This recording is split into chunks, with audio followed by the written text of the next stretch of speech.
Friends, நமக்கு இன்றைக்கி என்ன செய்ய போகிறோம்னா வெள்ளரிக்காய் பச்சடி செய்ய போகிறோம். வெள்ளரிக்காய் பச்சடி செய்கிறதுக்கு நமக்கு வந்து ஒரு வெள்ளரிக்காய், சின்ன வெள்ளரிக்காய், அதுக்கு அரைக்கிறதுக்கு தேங்காய் காமூடி, 2 பட்டை மிளகா, பொரிக்கடலை 3 ஸ்பூன், புளி கொஞ்சம், சீரகம் 1/4 ஸ்பூன், மஞ்சள் பொடி கொஞ்சம், உப்பு கொஞ்சம். வெள்ளரிக்காய் பச்சடிக்கு நம்ம இந்த அளவுக்கு இந்த மாதிரி நம்ம அரைச்சிக்கிறோம். கொஞ்சம் குருணையாக அரைச்சிக்கிறோம், ரொம்ப வலுவலுன்னு அரைக்கக்கூடாது. நம்ம வெள்ளரிக்காயை இந்த சைடில் துருவணும்.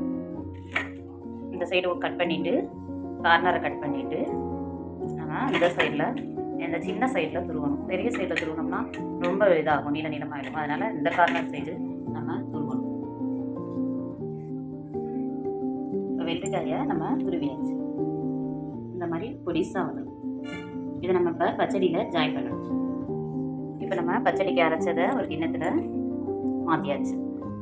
அதில் நம்ம வெள்ளரிக்காய் துருவினதை ஜாயின் பண்ணிக்கணும். துருவினதை ஜாயின் பண்ணிவிட்டு நம்ம தாளிச்சு நல்லெண்ணெய்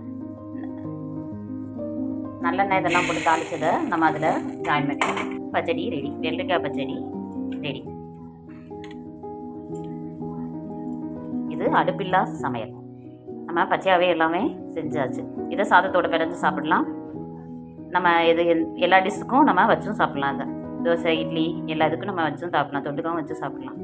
ரொம்ப நல்லாயிருக்கும், டேஸ்டியாக இருக்கும். ஓகே ஃப்ரெண்ட்ஸ், செஞ்சு பாருங்கள். கமெண்ட்ஸில் சொல்லுங்கள். பாய்.